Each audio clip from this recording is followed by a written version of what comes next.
poderoso, Deus maravilhoso de graça, Deus de compaixão, porque sem a compaixão de Deus, nós não estaríamos aqui. Deus que nos sustenta fisicamente, emocionalmente, espiritualmente, porque sem o sustento de Deus, nós também não estaríamos aqui. Deus Todo-Poderoso, todo o poder é do Senhor, todo o poder emana, nasce, inicia-se no Senhor. Bendito és tu, amado e poderoso Senhor.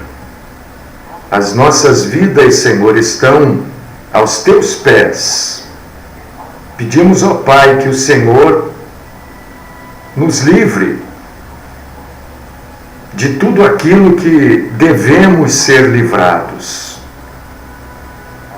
Livra-nos do mal, Senhor, principalmente da mentira, que é uma das formas que o mal se apresenta. Senhor, nós somos fracos, sustenta-nos nas nossas fraquezas. Ajuda-nos a transpormos todos os obstáculos que aparecem nas nossas vidas. Às vezes são obstáculos de relacionamento, às vezes são obstáculos emocionais, às vezes são obstáculos materiais, financeiros. E nós, Senhor, pedimos a tua santa ajuda. Pedimos que o Senhor fale conosco nesta manhã, nos guiando, nos orientando. Precisamos ouvir a tua voz, por isso que a tua palavra está aberta. Porque lendo a tua palavra, ouvimos o Senhor falar. Fala conosco. Fala com os meus irmãos, irmãs. Fala com todos aqueles que têm o coração no Senhor e o Senhor no coração. Esta é a minha oração, de louvor, de honra, de glória, de gratidão e de culto ao Senhor, sempre no nome do Cristo Jesus. Amém.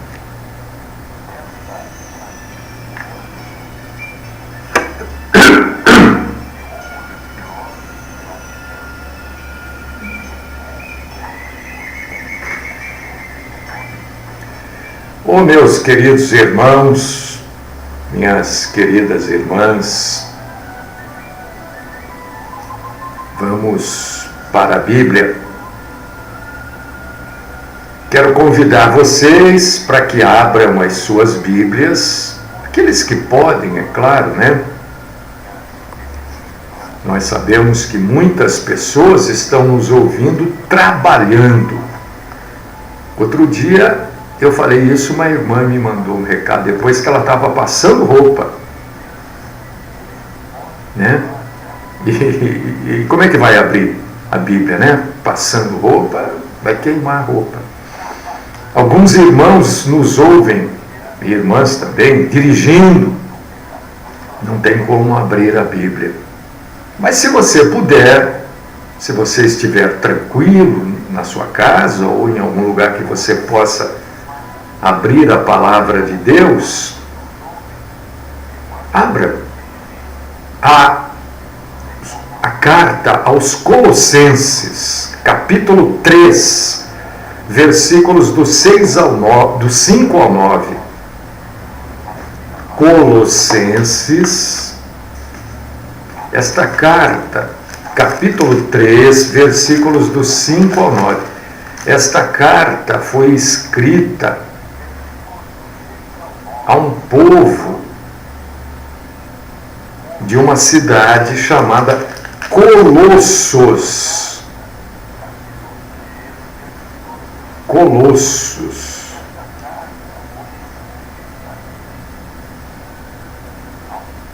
Existe lá em Colossos,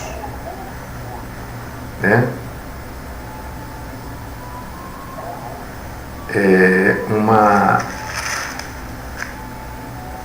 O Colosso de Rhodes, né? Colossos vem daí, Colosso, grandioso, tá?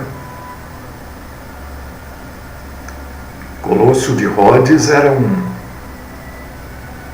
uma estátua, né? Muito grande. Então esta carta foi escrita para o povo da cidade de Colossos. Por causa disso que levou o nome Colossenses, sujeito que nascia lá. Capítulo 3, versículos do 5 ao 9. Você tem a Bíblia? Eu acho interessantíssimo você ler comigo, meu irmão, minha irmã. Mas se você não puder, né? Porque a Bíblia, para que serve a Bíblia Sagrada? Outro dia eu estava num desses grupos de oração que eu... Não é um grupo de oração, não, falei errado. Esses cultos familiares que eu frequento muito, né? Tem alguns grupos que eu vou. Já tive outros tantos, né? Dei uma diminuída. E eu perguntei para que serve a Bíblia. E fiquei feliz, né? Porque a maioria das pessoas responderam corretamente. A Bíblia serve para nos orientar, para nos corrigir, para nos repreender, para nos ensinar, para nos fortalecer. Então a Bíblia é um material de suma importância na vida do cristão. O sujeito não é cristão, por que vai ler a Bíblia, né? Mas se você você não pode deixar a Bíblia de lado. Olha o que diz aqui Colossenses capítulo 3, versículos do 5 ao 9. Fazei, pois, morrer a vossa natureza terrena. Fazei, pois, morrer a vossa natureza terrena. Está vendo quando a gente combate, né? Porque eu faço um combate mesmo contra esses falsos mestres, né? Tem gente que vem no rádio, nos púlpitos, pregando um positivismo, pregando um triunfalismo, que tudo vai dar certo, e eu combato isso, não porque eu gosto de combater isso, não porque eu sou do contra, como alguns dizem, não porque eu quero criar polêmica, como outros afirmam, não, eu combato porque a Bíblia combate. Esse positivismo abobalhado não é bíblico. Não, porque tudo vai dar certo, porque... Aí a gente abre a Bíblia e lê: fazei, pois, morrer a vossa natureza terrena. E aí, vem explicando, vem mostrando coisas desta natureza terrena. Eu não sei. E nem você sabe sobre mim. Se essas coisas que estão aqui na Bíblia, eu não sei se fazem parte da sua vida. Mas se fizer, você precisa fazer morrer isso em você. E isso, deixa eu dizer uma coisa para você. Isso não é oração que faz. Não adianta eu orar para você fazer isso morrer em você. Pô, olha, a própria construção da frase já mostra. Isso está em você, é você que tem que fazer morrer. Não sou eu. Nem oração nenhuma faz isso por você. É você. E aí, está escrito aqui, olha, prostituição, impureza, paixão lasciva, desejo maligno e avareza, que é idolatria. Pois estas coisas, por estas coisas é que vem a ira de Deus. Ora, nessas mesmas coisas andastes vós também noutro tempo, quando vivieis nelas. Agora, porém, despojai-vos igualmente de tudo isso: ira, indignação, maldade, maledicência, linguagem obscena do vosso falar.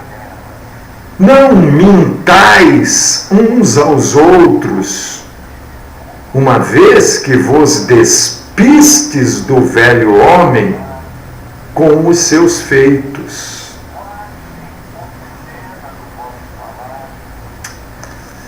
Gente, quantas pessoas nos pedem oração, né? A gente ora, é claro, nós temos que orar uns pelos outros. Mas existem coisas que as pessoas devem fazer por elas mesmas. E muitas vezes você ora por alguém e você vê que não há mudança na vida daquela pessoa. Não há a mudança visível. Nós não sabemos o que esta pessoa carrega dentro dela. Sabemos. Você sabe o que eu carrego dentro de mim? Você sabe dos meus sentimentos? É óbvio que a resposta será: não, não sei. Eu também não sei dos seus sentimentos. Por causa disso que a salvação é individual. Eu não salvo ninguém. A salvação, ela é conquistada pela fé em Cristo. E não é a minha fé. Eu canso de ouvir: não, pela minha fé você vai conseguir. Pera um pouco, isso não está escrito na Bíblia. Não é pela sua fé. A fé é individual. Senão o mundo não teria problemas. Senão nós não teríamos esta violência. Porque pela minha fé não teríamos nada disso. Primeiro, que a Bíblia diz é que nós temos que fazer morrer a nossa natureza terrena. A natureza terrena é aquela natureza que um dia está tudo bem, no outro está mais ou menos, no outro está ruim. Isso é natureza terrena. Isso faz parte da vida do homem. E a Bíblia nos orienta, nesta e em outras passagens, que nós temos que fazer isso morrer. A gente não pode ser meio vai da valsa. Tem dia que eu não estou bem. Eu creio que você também tem dias que você não está bem, não. Mas isso, nós temos que lutar todos os dias. Não é um dia estar bem e no outro não estar bem. É buscar estar no mesmo diapasão todos os dias. Essa é a nossa luta, essa é a luta do cristão. Não precisa estar todo dia radiante, gritando, mas também não precisa estar todo dia triste, abatido. Procure estar normal todos os dias, porque aí nós vamos matando esta nossa natureza terrena.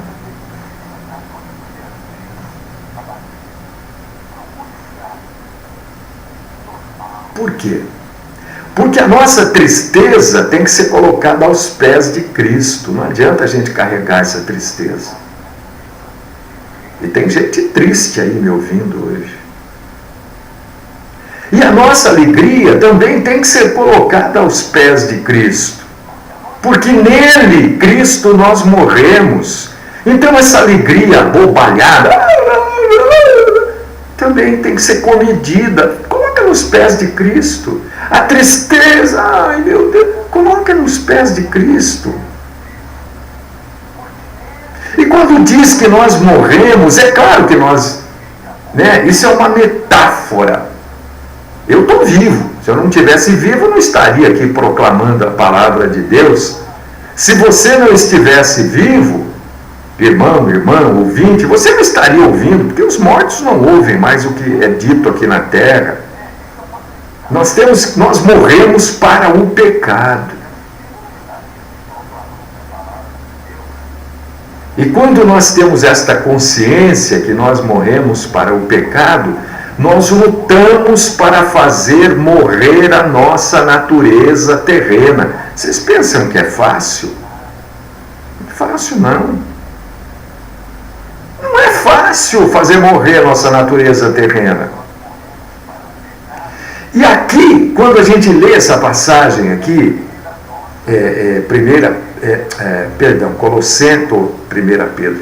Colossenses capítulo 3, versículo 5, a gente pode observar aqui a diferença. Você quer saber a diferença entre a lei e a graça? Está aqui, ó. Aqui está a diferença entre a lei e a graça. Você segue a lei ou você segue a graça? Eu quero fazer uma pergunta para você. Primeiro, você sabe a diferença entre a lei e a graça? Depois eu pergunto para você, você segue a lei e a graça? A lei ou a graça? O que você segue? A lei vai de Malaquias para trás. E a graça vai de Mateus para frente. Então eu digo aqui, às vezes causa assim, porque as pessoas, mas pastor, mas eu não sigo Davi. Você segue Davi? Eu não. Você segue Moisés? Eu não. Porque Davi, ele não sei o quê, não sei, mas eu não sigo Davi. Eu sou da graça, eu sigo Jesus. E nem tudo que Davi fez e está relatado na Bíblia é exemplo. Por causa disso que eu não sigo Davi. O meu exemplo é Cristo. Eu sigo Moisés porque nem tudo que Moisés fez é exemplo e está relatado na Bíblia. Eu sigo Jesus. Não, porque... Gente, siga Jesus. Viva a graça que Jesus nos deu, dado. Não precisa pagar nada. Não precisa comprar a cesta básica, não precisa comprar pastel, não precisa comprar frango, não precisa comprar bolo. Você quer comprar? Tudo bem. Mas não que isso acrescente algo. Não que isso vá lhe dar lastro para Deus te abençoar. Eu vou fazer isso porque a hora que eu precisar de uma bênção, Deus vai olhar e eu vou ter lastro. E aí Ele vai me abençoar. Não, isso é mentira. Você quer fazer, você faz. Mas isso não vai ajuntar sobre você brasas vivas, não. Aqui então está a diferença em Colossenses capítulo 3, versículo 5. A diferença entre a lei e a graça. Você lê aqui, meu irmão, que Deus não diz, olha, vamos ler, vamos estudar a Bíblia, um segundinho.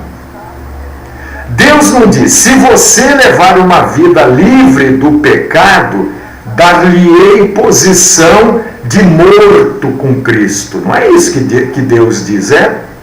Não. Por Por que Deus não diz isso para nós?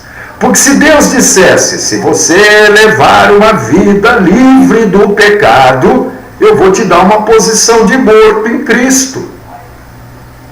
Por que Deus não diz isso? Porque isso é lei. Porque isso depende do seu esforço. Tudo que depender do seu esforço é fundamentado na lei. Olha, você tem que vir na igreja. É lei.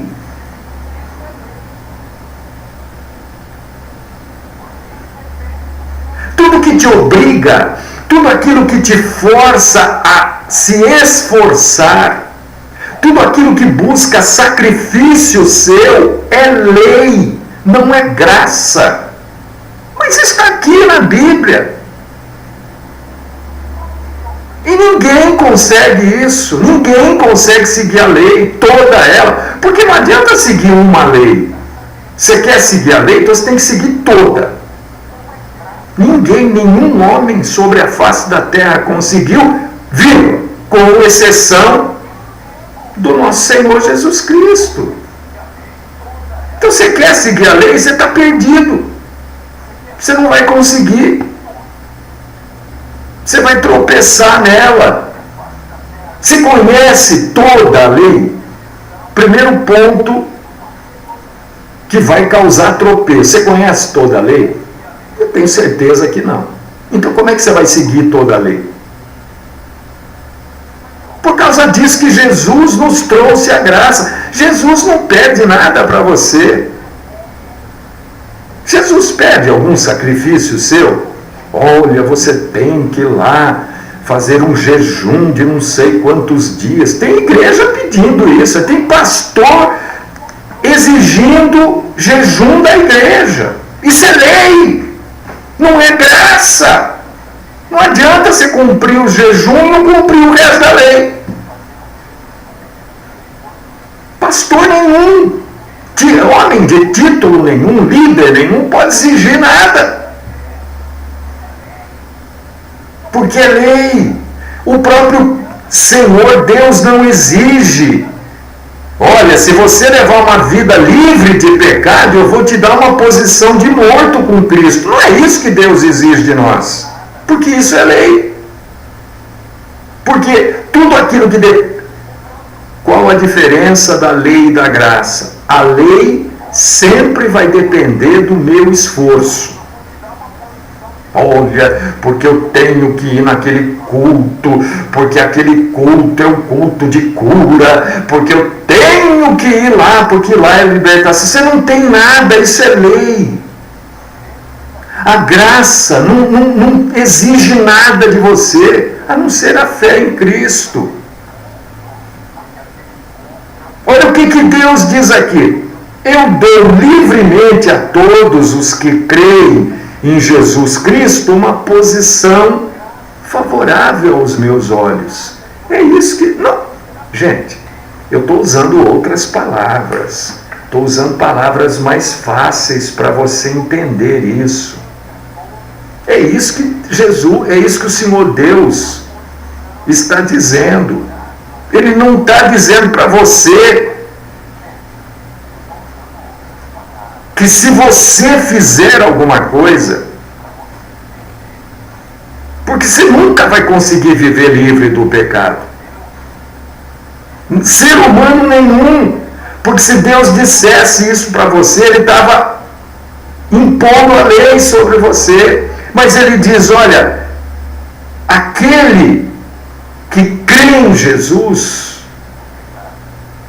eu vou favorecê-lo. Porque para crer em Jesus precisa de fé.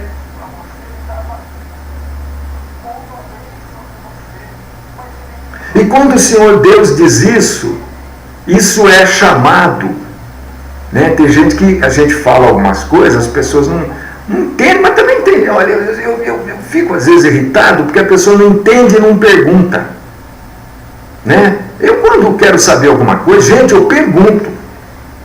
Uma coisa que eu não tenho vergonha de perguntar.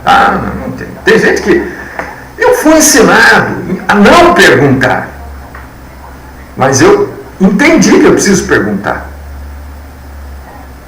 Então, o que acontece? Este chamado do Senhor Deus para a gente viver em Cristo,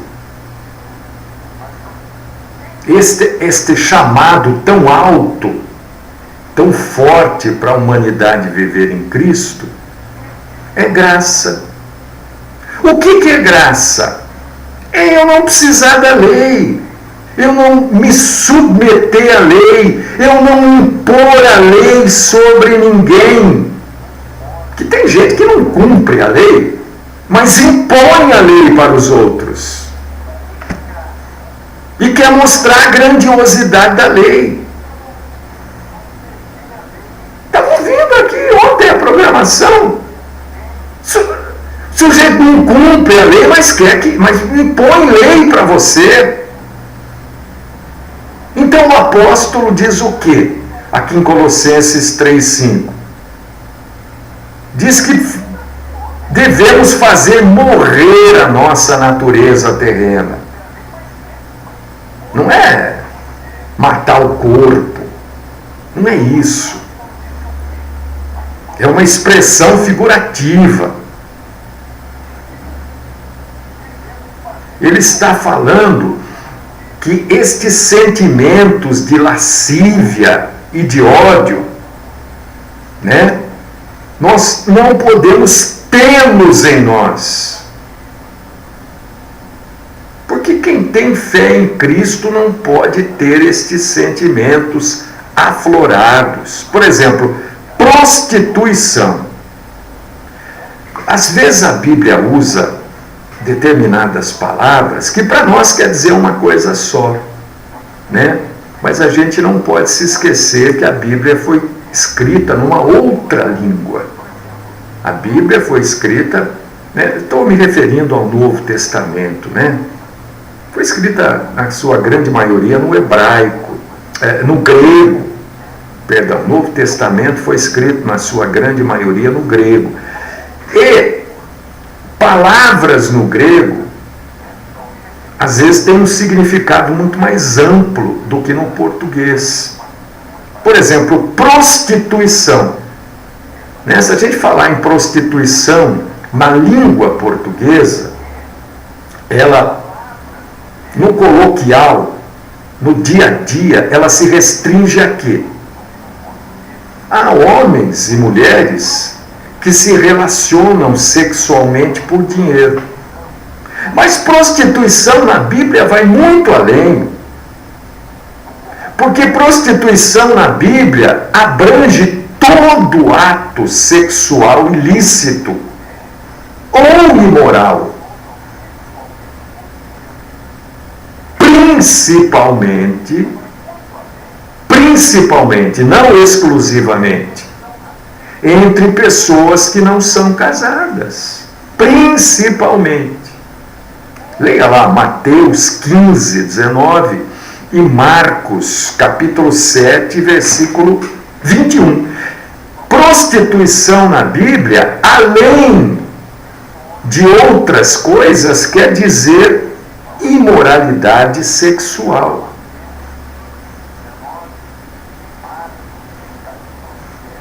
Imoralidade, toda imoralidade sexual, né?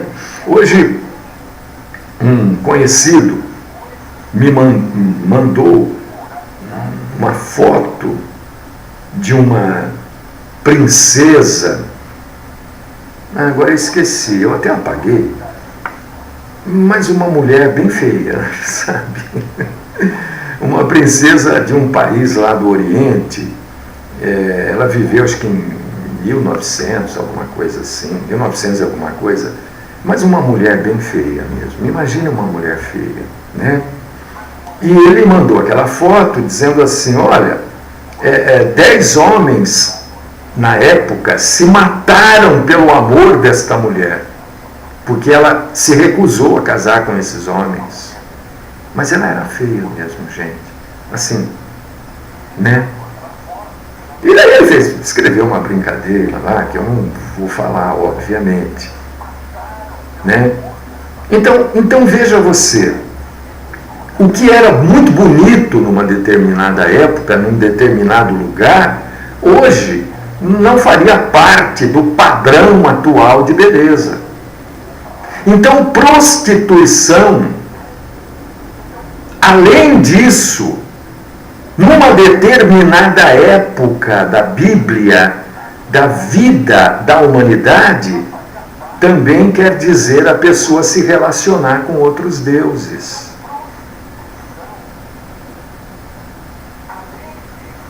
Às vezes a pessoa tem como Deus dela a cura. A pessoa tem como Deus dela o sucesso. É prostituição também. E aí o apóstolo também fala de impureza. Impureza. Aquilo que não é puro.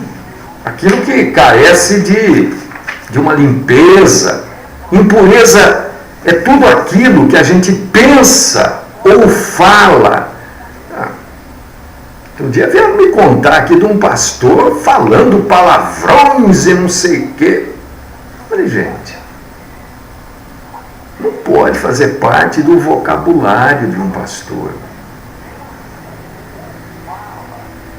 Não pode fazer parte da vida. Às vezes acontece, né? Porque também tem coisa que... Tem palavras que não são palavrões, né? Não é palavrão. Mas tem gente que acha que é, né? Mas não pode fazer parte. Paixão lasciva. Eu sempre digo, né? E oriento as pessoas que me pedem orientação. Leia a Bíblia com dicionário. Junto, né? Abre um dicionário aqui no seu computador, que você for ler a Bíblia, ou tenha um impresso. Porque você tem que entender o que está escrito. Paixão lasciva. É um desejo fora de controle.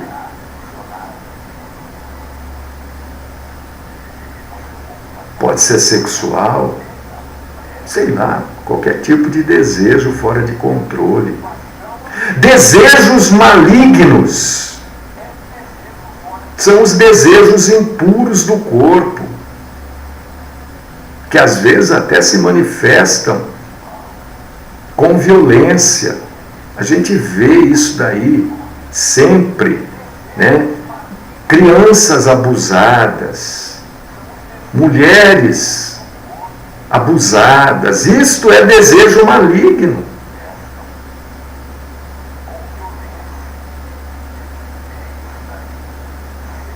E às vezes isso está dentro de uma pessoa crente.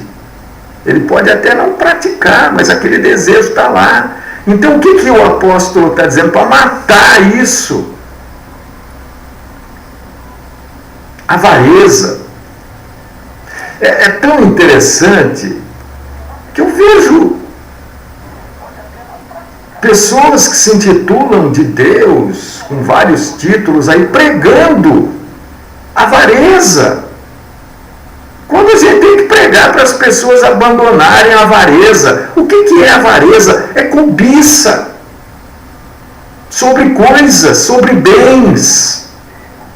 É o desejo de possuir mais e mais. Olha, eu tinha uma casa, agora Deus me ajudou a comprar 5 casas, eu tinha uma empresa, eu abri mais 9. Mas se isso não é avareza, então o que é avareza? O desejo de possuir mais. Você acha que foi Deus que fez isso?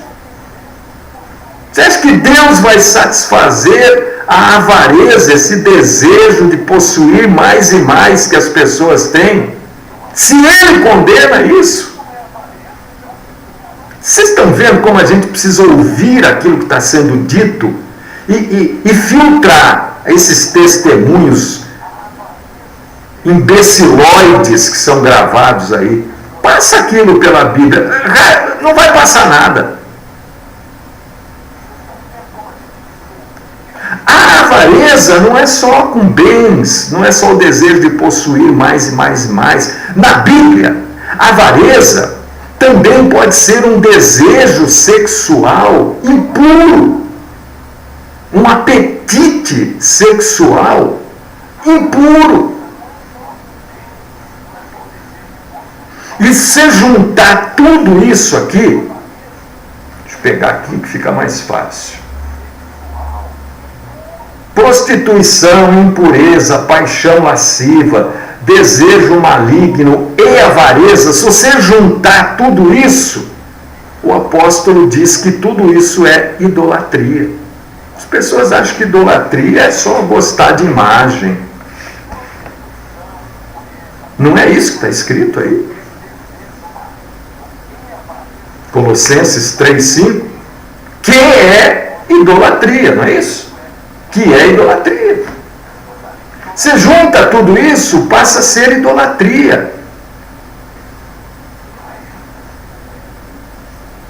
E os homens, de uma maneira geral, a humanidade, imagina, que pode cometer esses pecados terríveis e outros e escapar impune, que não vai acontecer nada, que parece que às vezes a gente não observa que o céu, parece que o céu está quieto, o céu está calado.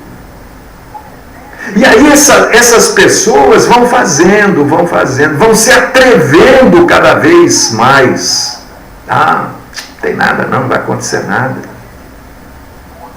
Mas a gente não pode se esquecer daquilo que a gente já leu, daquilo que a gente está lendo e daquilo que estamos por ler na Bíblia. Deus não se deixe escarnecer. Isso não vai ficar impune. Pode ser que não se descubra hoje, pode ser que a gente não sabe quem tem esses desejos, né? Tem pessoas que abraçam as outras para ficar encostando. Desejo, mas isso não vai ficar impune. Não pensa que o céu está calado e vai permanecer calado. Porque existe um negócio chamado ira de Deus. Que me parece que a igreja não conhece isso. Aliás, a gente não vê homem de Deus nenhum falando sobre a ira de Deus, né? Também, como é que eles vão falar sobre algo que eles não acreditam? Porque se acreditassem, não pregavam o que pregam da forma que pregam. A ira de Deus virá no seu momento exato sobre todos os filhos da desobediência.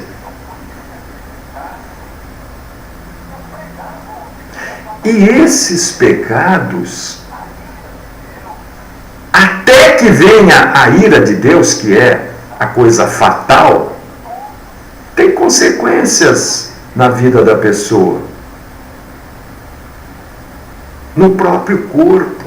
Está vendo como às vezes a gente ora pela cura e a oração não é pela cura, a oração é pelo arrependimento. É o que Tiago diz lá. Tiago fala pouco de cura, ele fala de perdão, de arrependimento de pecado, que mudam tudo o que ele fala. Porque às vezes você ora para a pessoa ser curada, e na verdade nós temos que orar, irmãos oradores, pastores, nós temos que orar para essa pessoa se arrepender.